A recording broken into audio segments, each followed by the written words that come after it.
Welcome, welcome, welcome, beautiful souls, to another empowering episode of the Live Life Unapologetically podcast. I am your host, Shannon K, and today we're diving deep into the heart of the intentional yes. We are going to learn how to gracefully say no to the things that do not serve us and to wholeheartedly say yes to what truly matters. So grab your favorite beverage, get comfy, and let's break free from overwhelm by embracing the intentional yes and watch your life transform from chaotic to extraordinary as you say no to overwhelm and yes to what truly matters. So let's look into the chaos of our modern lives and how we've unwittingly embraced the culture of busyness. The hustle and grind. Okay. It seems like we've been handed a membership card to the cult of busyness without even realizing it. You see, modern society has woven this narrative that being busy is just a way of life. But more than that, it's considered a badge of honor. We've been conditioned to equate busyness with success, productivity, and even our self worth. But how did we get here? First, let's rewind a little bit. In the not so distant past, life was simpler. There were moments of rest and leisure and genuine connection. But as we ventured further into the digital age, something shifted. Technology, while incredibly powerful, blurred the lines between work and personal life. Our smartphones became our constant companions, connecting us to the world 24/7. Then came the rise of social media, where we're bombarded with images of people doing more, achieving more, and seemingly having it all. It's like we're living in an era of compare and despair, where we're constantly measuring ourselves against the highlight reels of others. And I talked about that in our last episode and how highlight reels are not the whole story. So you can go back and check that out. In the workplace, the culture of overworking prevails. Long hours, staying late at the office, and being available around the clock have become the norm. We've started to mistake busyness for productivity, thinking that more hours translates into more results. Even our leisure time has been invaded by the busyness epidemic. The fear of missing out has us running from one event to another, saying yes to everything, even when we're secretly longing for a moment of peace and solitude.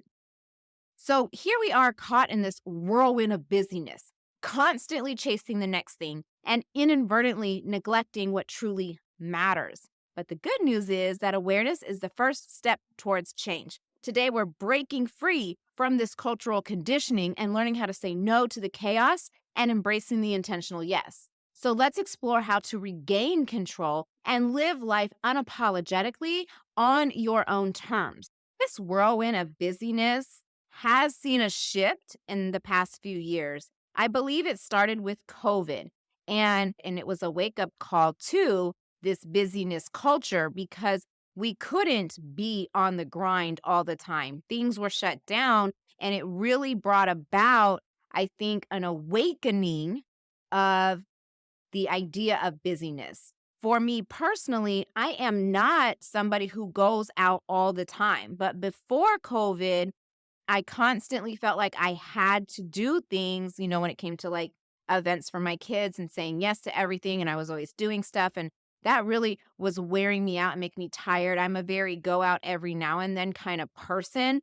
And to me, being stuck in the house was such a relief. I didn't feel like I had to make up an excuse, and I'm not good at making up excuses. I would just say yes. Like I would just say yes. But it taught me coming out of COVID when we slowly went back into the social world again in real life, how to gracefully say no. And I think the fear of missing out might be there more than ever because we did go through a period where we were shut down at a moment's notice and we don't want to miss anything anymore. And so we're stuck in this trap of busyness. So we can dismantle the always saying yes, even when we want to say no conditioning that is in our lives. In the world we live in today, there's an unspoken rule book that tells us we must be superhuman. We're led to believe that success equates to being a master multitasker, perpetually available to everyone's demands and never uttering that two-letter word no. Why? Because we've been conditioned to fear the label of being selfish. The fear of being seen as selfish is deeply ingrained in our culture.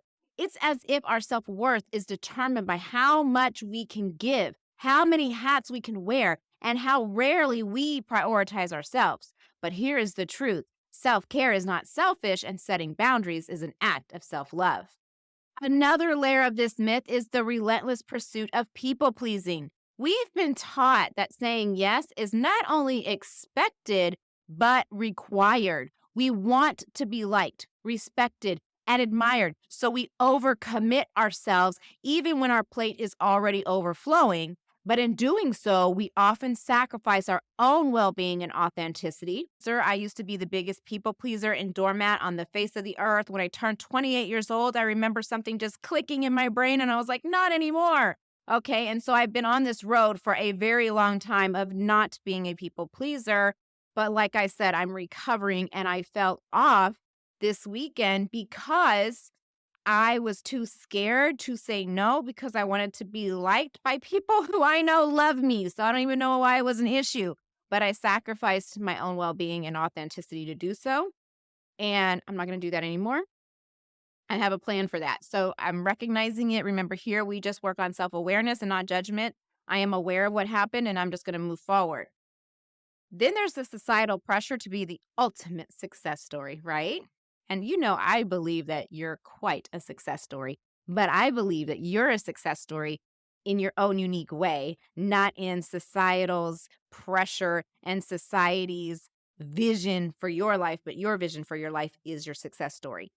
Society, however, bombards you with images of those who seem to have it all. The perfect career, the perfect family, the perfect social life. It's all laid out before us on social media, tantalizing us with its promise that if we just keep saying yes to everything, we too can achieve this elusive ideal. And honestly, this ideal may not even resonate with you. It may not even be authentic to you, but the pressure is there. And so many people go after it simply because it's just thrown in your face of that's what you should want or should have or should be. And around here, we do not do that. We flow authentically in who we are and we go after what we want and what feels good to you, right? But that's not really how we've been trained to live life. We have to uncover these limiting beliefs and we have to really work through these barriers because they are ingrained in us. And so to get to that authentic life, we need to start really being honest with them and ourselves of what is there. Many who seem to have it all are caught in a hamster wheel of busyness, struggling with the same overwhelm and burnout as the rest of us. It's a facade, a carefully curated facade that we've been led to believe is the definition of success. It's fake. And people are miserable trying to keep up with this fake ultimate success story that society says we should be living.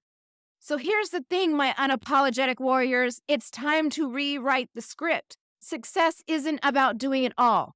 It's about doing what aligns with your values and passion and purpose. It's about living a life that feels authentic to you, even if that means saying no to external pressures and expectations. I want to peel back the layers of these barriers that hold us captive in the whirlwind of busyness and make it feel like saying no is an act of rebellion. The first and perhaps hardest barrier is the fear that you are selfish because society has cunningly convinced us that prioritizing our own needs and well-being is somehow morally wrong. We have been conditioned to believe that it is our duty to cater to the needs and expectations of others, often at the expense of our own happiness and sanity. Think about that. We have been so conditioned to not be selfish that we fall apart emotionally and mentally. And I always say self-care cannot be selfish because if you are cared for, you show up as your best self for everybody else. If you are unhappy and your mental and emotional health is suffering, how in the world are you really helping others and being there for others? You can't. You can't do it. You have to be well first so that you can help take care of others, so that you can be there for others, so that you can show up for others. But society, they said, no, no, no, no, no, no. You have to be distraught. You have to practice the form of self-neglect. If you do not do self-neglect, you're morally wrong. I want you to release yourself from that today. It is not morally wrong to want to be happy and well for yourself. There's nothing wrong with that. The fear of judgment looms large as well. We dread the raised eyebrows and critical remarks that might follow if we dare to say no. We're afraid of disappointing others, of not living up to their expectations, and ultimately being judged as failures. The fear of judgment is strong. Once again, we talk about fear so much here, and I'm going to keep talking about it until I feel like we don't have to anymore, because it shows up in so many different areas of our lives. We have the fear of taking risks, but we also have the fear of judgment, of what others will think. And here's the thing. We think they're going to think that way because we've been conditioned to think that way, right? We've been conditioned to think that you're a bad person if you don't self-neglect. And so if you say no to somebody, then that's morally wrong, and then others are going to judge you as being morally wrong. You see how all these things start to connect with each other? Then there's the superhero syndrome, which, OMG, when I was a teacher, yes, this one hit me so hard. We've been led to believe that we should be able to do it all the time. The relentless pursuit of perfection, of being the person who never says no and is always ready to save the day. It's an enormous burden to carry. It's like trying to juggle a dozen flaming swords while riding a unicycle on a tightrope over a pit of alligators. We are not superheroes. I did a whole thing on this for teachers. I had a whole series on human, not superhero, for teachers when I was a teacher, to help teachers break out of this, because we are not superheroes. What is a superhero? It's make-believe, y'all. We are not Superman. We cannot fly. We have not been bitten by a radioactive spider. We don't have superpowers. We don't, we're not Thor with a cool hammer. And we're not Iron Man, okay? Like, Iron Man's my fave. We're not Iron Man. That's fictional, okay? We're human beings. However, we've been pressured to believing that we are somehow so superhuman that we can do it all. And it's a big burden to carry. And I know it was for teachers, human, not superhero, but if you go back to that, it really does talk about how it is an enormous burden to bear and how you can shed that superhero cape. So even though it related to teachers, I do think you can get something from that. So you can find that way, way, way, way down deep in the podcast. You can also find that on my YouTube channel. So here is the kicker. It's all a false narrative. The fear of selfishness, the weight of judgment, the pressure to be a superhero are all constructs we've created in our minds. They are not reality, and they certainly shouldn't dictate how we live. Breaking free from these barriers starts with a shift of perspective. Recognizing that self-care is not selfish, it is necessary. Understand that the opinions of others should not hold power over your decisions. Realize that being a superhero is just unrealistic, because you're human. You're human, and you need help and you need rest. It means knowing when to ask for assistance and when to recharge. Let's really talk about how we can game change these concepts using boundaries, which are your shield of self-care. So what are boundaries? Think of them as a protective force field around you all the time for your energy and well-being. Here's the thing about boundaries. They're not for anybody else. They are for you. They're for your peace. They're not to make other people comfortable, and people will respect them. People might become uncomfortable, and people may become angry about your boundaries, but your boundaries are for your peace, and that's it. They are an invisible fence that keeps out what doesn't serve you and allows in only what aligns to your values and priorities. In a world that often encourages us to be yes people, Setting boundaries can feel like a revolutionary act. But trust me, it's a revolution worth embracing. Boundaries are your ticket to a life that's intentional, fulfilling, and free from overwhelm. Here are a few ways that boundaries can transform your life. Time mastery is one of the benefits because boundaries help you take control of your time. They prevent you from overcommitting and allow you to allocate time to activities that truly matter to you. Then there's energy preservation. By setting boundaries, you conserve your precious energy for things that bring you joy and purpose. No more wasting energies on activities that drain you. Stress reduction. How many people walk around and y'all, I say it, you're surviving, you're not thriving because you stressed out? Well, boundaries help with that. Stress reduction. Boundaries reduce stress by minimizing unnecessary commitments and interactions. When you're not constantly pulled in all directions, you have the mental space to focus and thrive. Enhanced relationships. You know how we don't want to set boundaries sometimes because we're scared of how people are going to act? And remember, I just said if people love you, it's going to be okay. So, paradoxically, setting boundaries can improve relationships. It can communicate to others what you need and expect, fostering healthier and more respectful connections. And if somebody doesn't like that, then they can just go move around because it's about your peace. People who truly love you will respect your boundaries. Now, how do you start implementing boundaries in your life? Because it can seem like a really big feat, especially if you are really stuck on the busyness hamster wheel. First, you need to self-reflect. Take some time to reflect on what truly matters to you. What are your values? What are your priorities? Knowing this is the foundation of setting effective boundaries. Communication, y'all. You got to communicate your boundaries to those around you. Be assertive but respectful in expressing your needs and expectations. Consistency is key. Stick to your boundaries even when it feels challenging.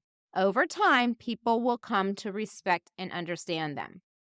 Learn to say no. Saying no is a powerful boundary setting tool, and it's one of my favorite because I like to say that no is not negative. Practice it kindly but firmly, especially when the request doesn't align with your values and priorities. Check in regularly. Periodically review your boundaries and make adjustments as needed. Life evolves, and your boundaries should too. Boundaries are not about building up walls and shutting people out. They're about creating healthy balance and space for yourself in a world that often demands too much. They're your way of saying, I matter and my well being is a non negotiable priority. Saying no isn't just about uttering the two letters, it's a skill, art form, a powerful tool in your self care arsenal. It is the key to maintaining boundaries, like we discussed earlier, and preserving your precious time and energy for what truly matters. Here's the thing. Saying no gracefully does not make you rude, unkind, or uncooperative. In fact, it's a declaration of your priorities and an act of self-respect. So let's explore how to do this with finesse if you're someone who's a little bit uneasy with the thought of saying no. Start with just doing polite declines. Saying no doesn't have to be dramatic or elaborate. You could just say, thanks for thinking of me, but I won't be able to commit to that right now. It's polite, it's to the point. Set clear expectations.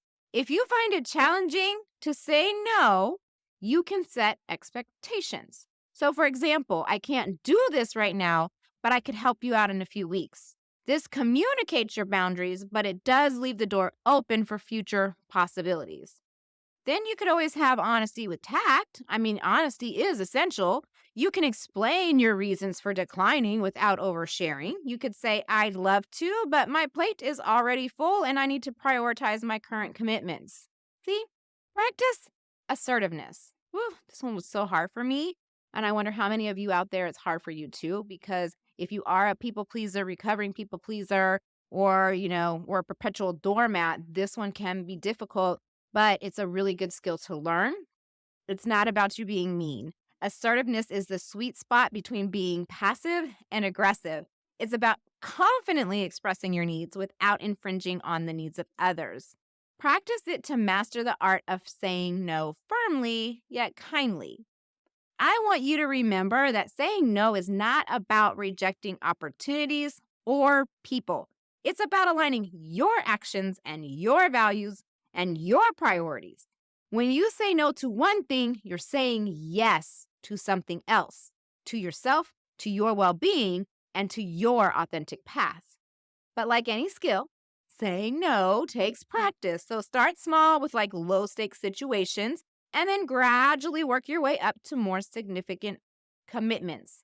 And here's a little secret: the more you practice, the easier it becomes. So even though I had a little slip up myself, because I've been really proud of myself and my boundaries and all of that for the past couple of years, like I'm doing the thing. I had a slip up.